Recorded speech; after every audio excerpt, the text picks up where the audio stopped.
Ayan, nagtitilian na sila. Ano ba yun? Lapitan nga natin.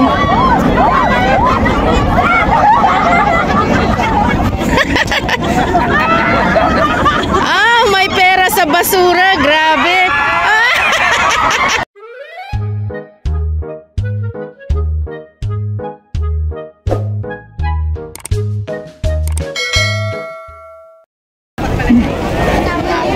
Ayan, sana person na yung Bureau of Fire at saka yung mga kapulisan. Ayan, mga DSWD dito, no?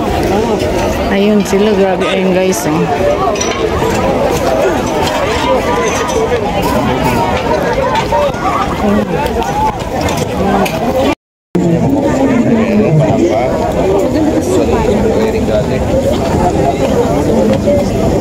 Para po sa ating kick-off ceremony. At sana po ito ay magpapatuloy.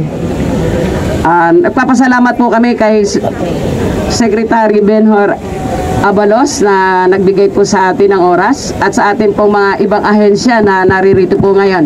Magandang umaga po sa inyong lahat. Welcome po kayo sa Baseco. Kung ano po ba yung ating kalinisan sa Bagong Pilipinas program. Bago po ang lahat, nais muna po nating batiin at pasalamatan ng ating butihing kalihim, Attorney Benjamin Abalos Jr. At sa mainit po na pagsuporta ng adhikain po natin ngayong umaga.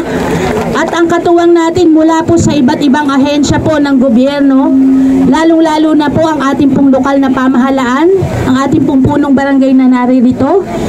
Hindi po magiging matagumpay ang ating pong pagtitipon ngayon kung hindi po tayo nagsama-sama ngayong umaga.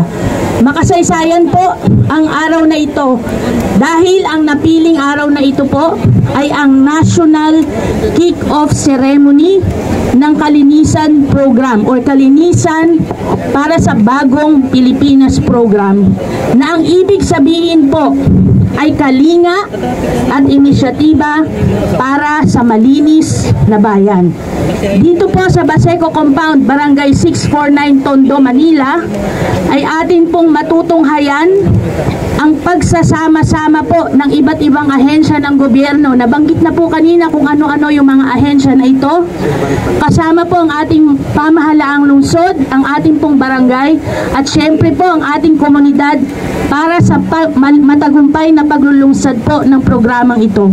Ngayon din po, nabanggit kanina, kasabay po ng ating paglunsad ng kalinisan sa Bagong Pilipinas Program ay ang pagdiriwang po natin ng Community Development Day, base po sa inilabas ng ating Pangulo. Kaya po naaangkop ang isinasagawa po nating paglulunsad na ito dahil pinapahalagahan po nito yung tinatawag po nating bayanihan spirit.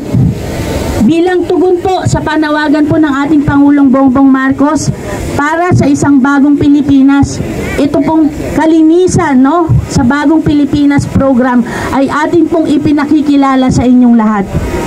Sa kalinisan program po, ito po ay pinagsama-samang inisyatiba ng iba't ibang ahensya ng gobyerno, para po mapanatili natin ang kalusugan at mapayapang komunidad sa pamamagitan po ng pagpapalakas ng kakayahan ng ating mga lokal na pamahalaan.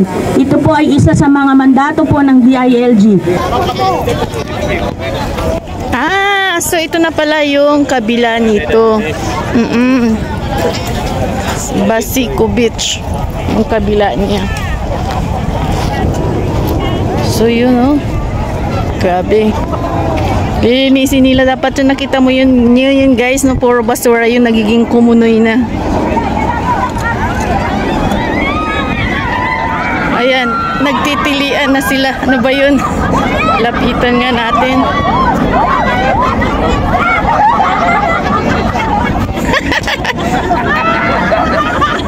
May pera sa basura, grabe.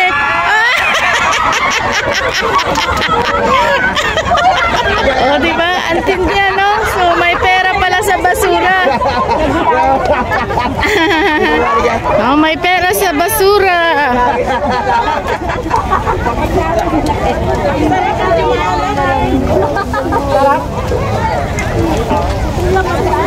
Pagkatapos dito kayo nagagawa. Pagkatapos.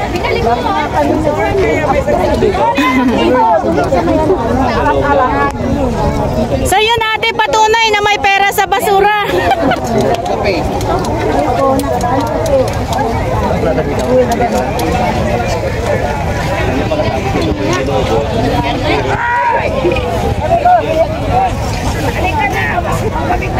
Na kuanan niya na pamanay. Pamanay siya ba? Ano niya linisan to? So ito pala yung Basico Beach. Oh, diba malinis na dito sa kabilang side. Yan. Pwede na maliguan. Lawak pala nito. Oh.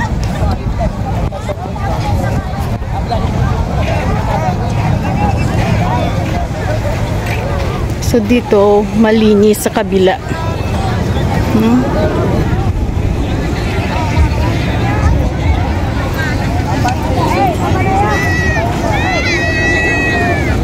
Yan, pwede nang paliguan. So dapat dito ganun din, no? So kailangan linisin talaga. Dahil sobrang baho na. Tayo magwalis, marami dito sa dagat.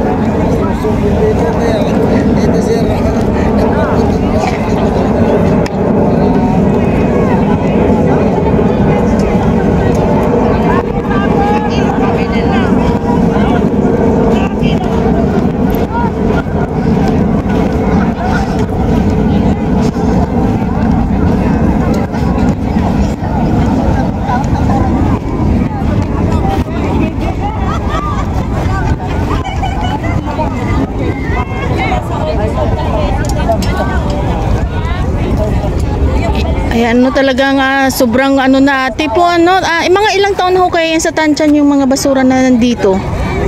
Sobrang tagal na, kaya talagang parang nagiging putik na din, ano? Sila ma'am, yun din yung sisimula ng basura. Ano po ma'am? Ilang years po silang nandito, Oo. yun din po ang nagsisimula ang basura. Grabe, no, so... Kung walang tao, wala naman pong basura. Dapat nga ma'am hindi kung lahat ng tao dito lahat Opo, Opo, opo. Sila din dapat tumulong. ang the best doon, yung lahat na nakatirang gilid. Oo. Punin siya lahat. I-corpo yung lahat ng tao doon kapag may makita. Bawal. Lahat dito. Dapat po talaga kasi sa kanis dito rin galing to yung mga ito eh, dito nila tinatambak eh. Ikaw na pinlinisin to, parang Araw lang to, babalik. O di ba? So sabi nga po ni ate no, tsaka ni kuya, dapat yung mga residente dito tumulong din no dahil sa kanila nang gagaling. Grabe yan no. Sus. Mo inaapakan na ng bata oh. Hindi na nga nalulubog. Pero yun sila manang tingnan mo. kasi ito nakarating na pag lumakas doon dagat. Grabe no. So dito lang ang portion na to. Buti dito sa kabila talagang malinis na. Kasi Dito po. noon, talaga pong bawal na pumagtapon doon sa basura. Hindi po. Dito kasi syempre, sa lawak po naman po ng Basico, paano po mababantayan, di ba? Pero talaga, Di talaga makaligtaan na makapag ano sila dito, magkalat. wala talaga napakalibayan. Ay, bawal na kayo ganito para luminis yung ating lugar. Oo, katulad nito, 'di ba? Pwede naliguan. Diyan. Ganun talaga may Oo. So sa kanila din kasi nag-uumpisa talaga. Kasi sa amin, nandito rin kami nakasama na yan. Represent din po kami ang Talaga ho. So dapat talaga no, mga residente rin dito, tulong-tulong para ano malinis na talaga ito. Grabe doon no si ate oh, hanggang bewang kanina yung hanggang hita yung ano niya, yung putik. Lumubog na siya sa putik. Hindi basta sabi.